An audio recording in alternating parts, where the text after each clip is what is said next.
Great job, guys. Great competitiveness, good control. Just be careful. I mean, when you guys escalate a little bit, and you're flailing, there's things, you know, everyone has to be careful on your space. Otherwise, great job. Too much technique totally rots your brain, so you got to wrestle and get it out of you. Because if not, you'll go home and do it to each other anyways on the couch. Right, Pat? When I got in town, as soon as I got here, I went straight to Pat's house and we wrestled. Or we came here and wrestled first.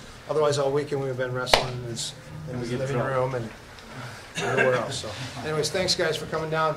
I know a lot of you guys have come from all over. I really appreciate it. Hopefully, I gave you guys at least a couple things you can do and learn to use with the game that you've already got, and maybe one or two things, hopefully. Thank you very much for coming. Submission wrestling is becoming very popular, and number one, I did jiu-jitsu for a long time. I still do, and I don't by any means ever hack or say anything negative about anything, because there's no reason to. It doesn't make me shine or look any brighter for me to cut anybody or anything else down. If anything, I compliment everything and everybody, and I wish that I could pass the same thing on to everyone else, because some people, I know you get blinders on. That's important that you focus on your stuff. But the other thing is that you don't cut other people down in the meantime, because you can learn. I have a friend who's a white belt who trains at a jiu-jitsu school, and I train with him, and he shows me stuff all the time. The guy's been training for 6 months, but he's very analytical. His mind's very analytical, and he does stuff, and I just see things that I've never even, I'm going, what are you doing? He makes stuff up. He's a white belt, but I learned stuff from the guy. It doesn't matter what belt level you're going with guys, because you're going to consistently learn. And the other thing, too, is when you're traveling, I'm fortunate that I can travel, and like with Pat, we rolled, and I said, show me something new that you're doing. So he showed me a few new things that he's doing.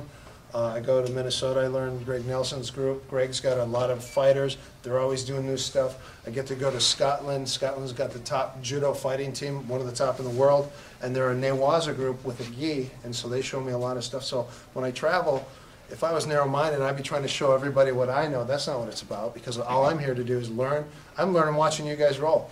I'm not, I have a card, it says fight instigator. Because what I do is I instigate fights amongst everybody and I watch. Because that's how I learn. There's 3 ways to learn: doing, having it done to you, and seeing it. 3 ways. And a lot of times, like in some schools, they don't even allow you to walk in and watch. I know I was training at one school, and they'd let you watch for 15 minutes and you have to leave, because a lot of people can pick things up. But then again, that's a pretty high-level athlete, too. And again, that also starts to get a little bit cultish. It's like, okay, well, if everyone's training, it's going to be common knowledge anyways, because people are going to tournaments and using it, so other people see it.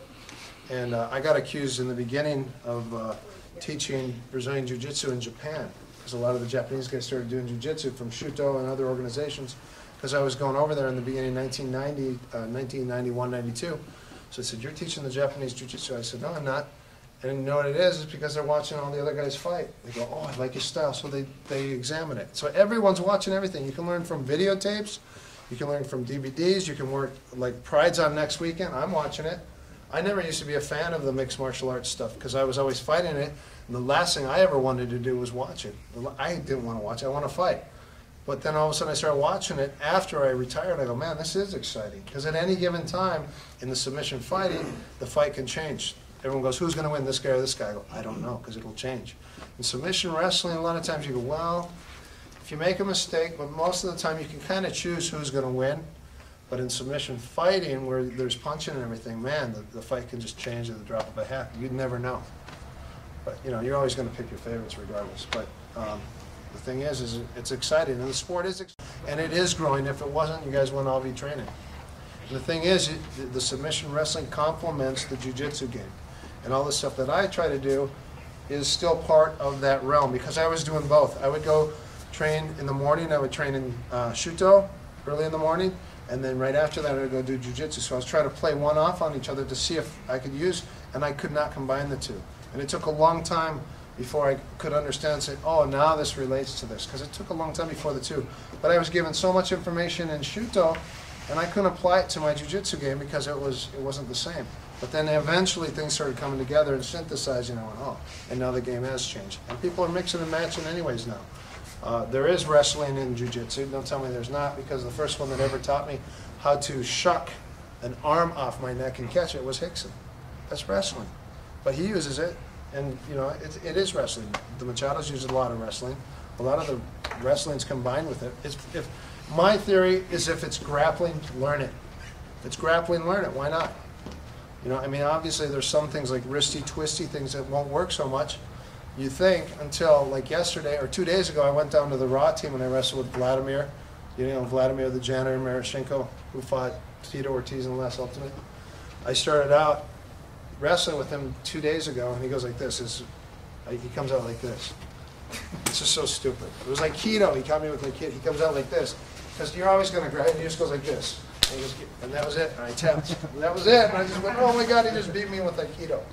Because he came on your wrist lock. But he does it. I found out later on, like one of my guys is getting ready for a fight. His name's Atticus. Atticus goes, yeah, he does it to me every day, twice. I go, no, that's dumb.